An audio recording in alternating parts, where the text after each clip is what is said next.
महाराष्ट्र हे बहुजनांचा आणि कुणाच्या बापाचा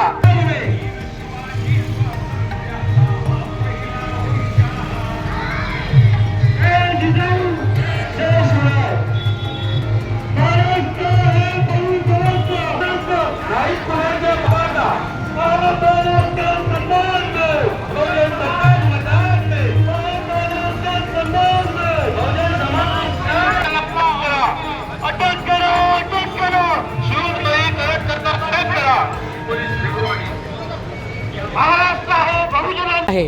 जर कोणी महाराष्ट्रद्रोह केलेला आहे, कोणी राष्ट्रद्रोह केलेला आहे, छत्रपती शिवाजी महाराज, छत्रपती संभाजी महाराजांचा अपमान वेळोवेळी जर ही सरकार सहन करत असेल तर मग हे महाराष्ट्र सहन करणार नाही, ही वास्तविकता आहे। त्यांच्यावर आर्थिक त्यांची चौकशी झाली पाहिजे, ईडीच्या पण चौकशा झाल्या पाहिजे।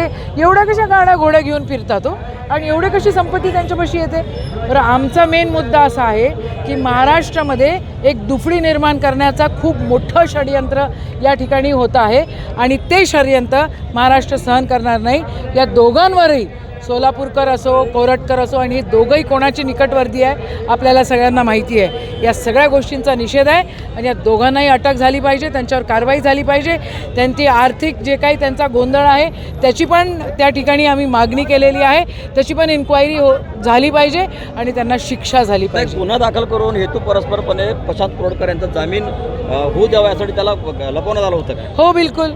सगळ्या अख्ख्या जगाला माहिती होतं की ते इंडिगोनं कुठं फिरतायत, आणि काय पोलिसांना माहिती नाही झालं? पोलीस कोणाच्या हातात आहे तुम्हाला माहिती आहे, काय बोललं पाहिजे? आणि यांचा उद्देश वेगळा आहे। यांचा उद्देश पदोपदी महाराष्ट्राचा इतिहास बदलण्याची भूमिका आणि ते खोटा इतिहास समोर आणण्याची भूमिका हे लोक जे घेतात त्याचा निषेध आहे। छत्रपतींचा अपमान, शिवाजी महाराजांचा अपमान, छत्रपती शंभूराजांचा अपमान कोणी सहन करणार नाही। बहुजनांचा अपमान कोणी सहन करणार नाही, ही फॅक्ट। ते स्वारगेटची घटना ताजी असताना दुसरीकडे महाराष्ट्राचं नव्हे तर भारताचं आराध्य दैवत छत्रपती शिवाजी महाराज यांच्याबद्दल जे एक प्रशांत कोरटकर, म्हणजे कोरटकर जे कायदेकर हे मलाही माहिती, पूर्ण नाव असं काही लक्षात नाही, कारण नाव ऐकलंच नाही।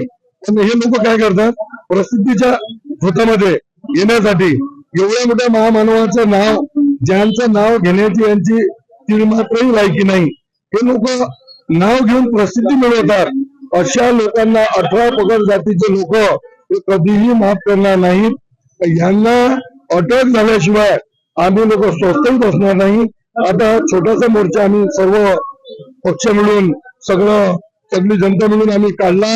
याच्यामध्ये सगळे शिवप्रेमी लोक होते, या लोकांनी काढला। अन्यथा आता त्याला अटक जरी झाली नाही, कलेक्टर साहेबांना आमचे 5 लोक तिकडे आतमध्ये गेले होते, त्या लोकांनी निवेदन दिलं, त्याला अटक अगर झाली नाही तर त्याचा आम्ही बंदोबस्त केल्याशिवाय राहणार नाही। एवढं मी या समय तुमच्यासोबत बोलतो आणि माझ्या शब्दाला विराम देतो। जय हिंद, जय महाराष्ट्र।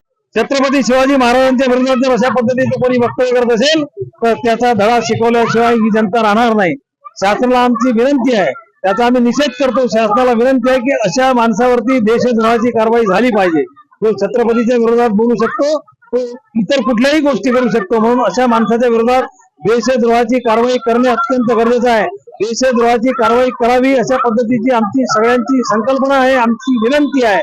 आणि आज जे जिल्हाधिकारी कार्यालयावरती मोठ्या संख्येनं आम्ही मोर्चा घेऊन आलेलो आहोत की अशा पद्धतीची जी वृत्ती आहे त्या मनोवृत्तीला कुठेतरी आळा घालण्यासाठी त्याच्यावरती देशद्रोहाची कारवाई व्हावी अशी विनंती शासनाला आमच्या वतीने आहे।